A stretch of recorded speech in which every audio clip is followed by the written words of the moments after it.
La prochaine entrevue est faite en collaboration avec le Grand Prix de Trois-Rivières qui sera présenté au mois d'août 2013. Donc, c'est le temps de penser déjà à réserver vos billets.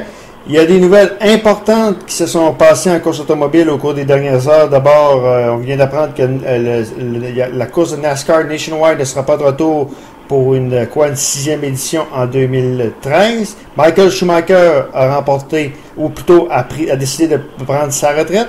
On en parle avec notre collaborateur de course automobile, Dominique Fugère. Salut Dominique. Salut.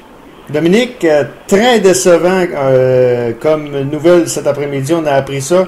Moi, je pensais que c'était scellé parce qu'il y avait eu une entente entre le gouvernement du Québec et François Dumontier l'année dernière. Je pensais que c'était réglé pour au moins plusieurs années, ce dossier-là.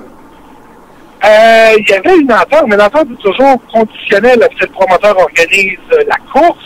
Ouais. Et puis, dans cette mesure-là, il faut savoir là, que pour M. Dumontier, il a mentionné que c'était vraiment de faire arriver les chiffres, si on veut. Puis, tu l'as dit, très décevant. En même temps, quand le promoteur a des difficultés, c'est le genre de choses qui arrivent. Puis, ça veut pas. Est-ce que ça veut dire qu'il y aura seulement un événement de course sur le circuit Gilles Villeneuve l'an prochain? C'est possible, mais c'est aussi possible là, que la série d'été soit là. Il y a déjà des rumeurs dans cette décision, donc il faudra voir comment ça va se dérouler.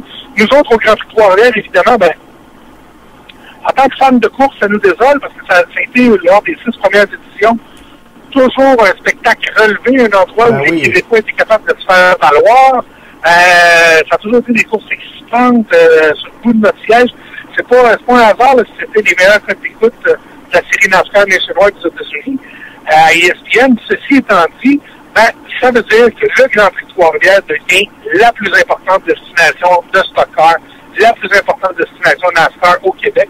Puis on sait que les fans de NASCAR sont des gens fidèles, sont des gens qui ont besoin de leur stock car, et ça va nous faire un grand plaisir de les accueillir chez nous, ceux qui ne viennent ceux qui sont pas déjà là, dans les gradins chez nous. On dit toujours que le malheur des l'un fait le bonheur des autres. Puis pour toi, je pense à toi que c'est une bonne nouvelle malgré cette déception comme fan de course puis comme commentateur RDS de NASCAR.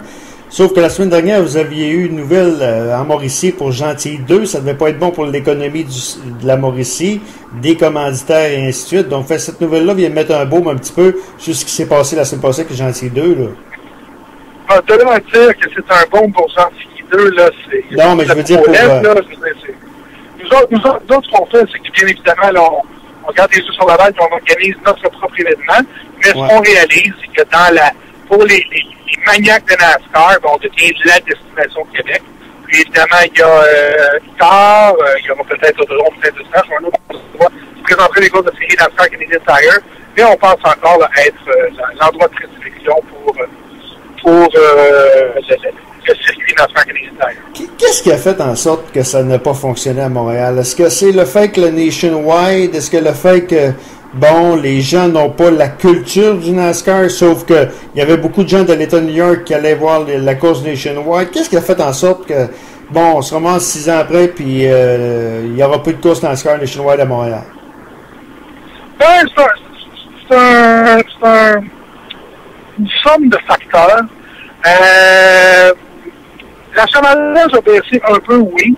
C'est peut-être le fait que les Québécois étaient au rendez-vous, mais il n'y a pas de Québécois qui ont roulé le reste de la saison. Hein.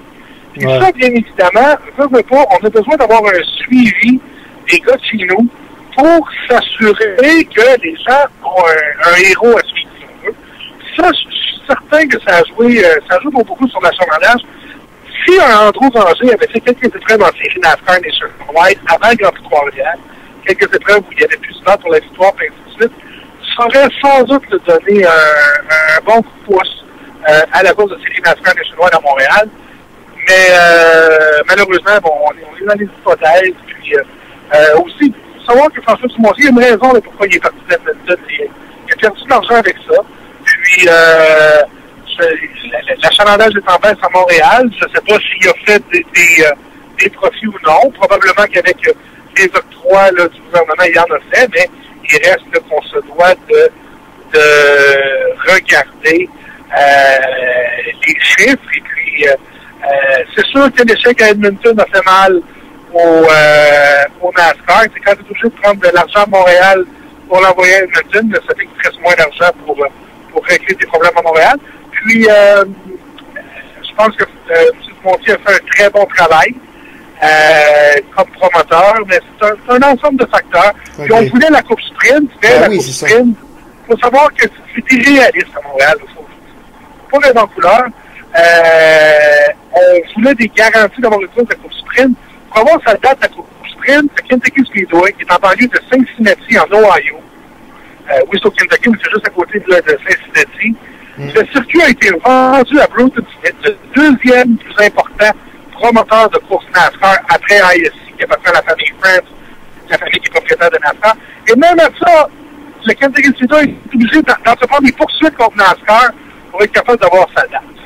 De se dire, on va avoir une date de Coupe Sprint à Montréal dans la chaîne sur un circuit routier en faisant simplement les beaux yeux aux dirigeants de NASCAR, c'est peut-être un peu exagéré. Là, et c'est peut-être pour ça qu'à un moment donné, on a tiré la plug sur Nationwide, c'est qu'on on avait toujours l'espoir d'avoir le sprint, puis peut-être qu'on prenait ça en attendant, puis quand NASCAR a dit non, vous ne l'aurez pas, peut-être que c'était à partir de ce moment-là qu'on a décidé de tirer sa plug, non?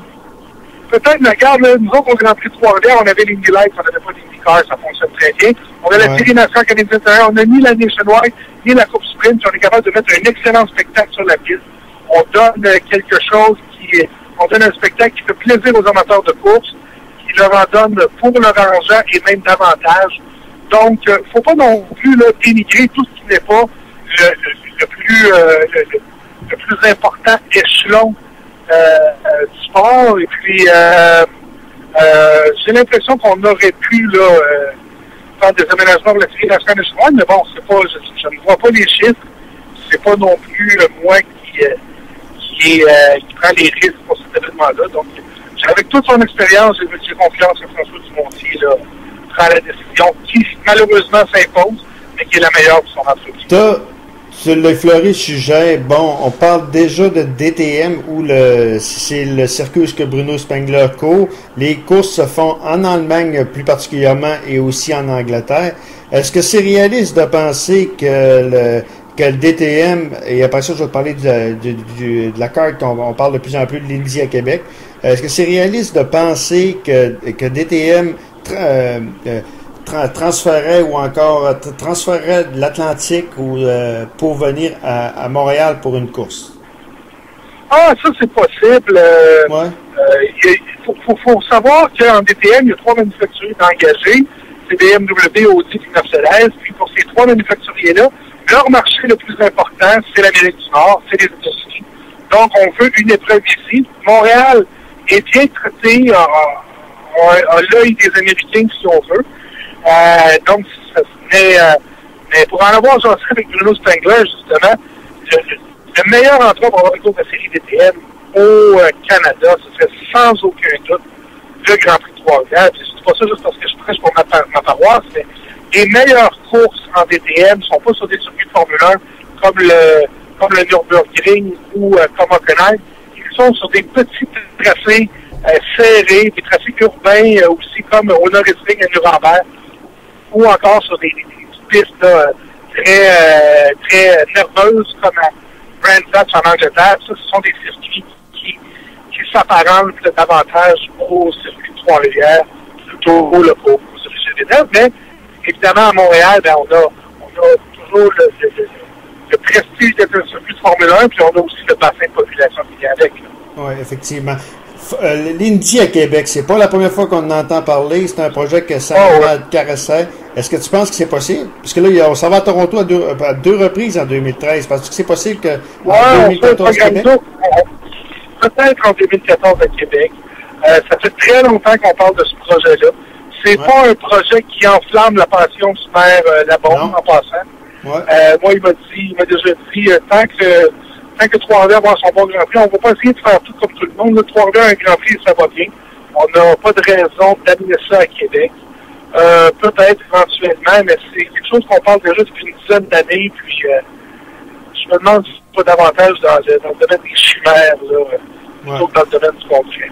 Bon, je vais te parler de la retraite de Michael Schumacher. Michael Schumacher, 7 fois champion du monde, va mettre fin à va prendre sa deuxième retraite. C'est un 7 champion du monde. Question, faut savoir toujours dire, faut savoir se retirer au bon moment. Est-ce que Michael Schumacher a fait une erreur en revenant pour une deuxième fois? Son paquet vous dirait que non. Non? Ah, c'est ça, il est revenu pour l'argent, on va pas le voir, et puis il se doutait qu'il était quand même dans une bonne équipe, mais il est revenu pour vendre des voitures chez Mercedes, il est revenu pour se remettre en odeur de sainteté en Allemagne aussi. Puis, oui, non, il a pris la bonne décision. Ça aurait pu fonctionner, là. La Mercedes était tellement dominante quand elle était la Brown Racing avec Button, et ainsi de suite. Ça aurait pu fonctionner, ça n'a pas fonctionné, il n'a plus compris. Il a connu une carrière grandiose.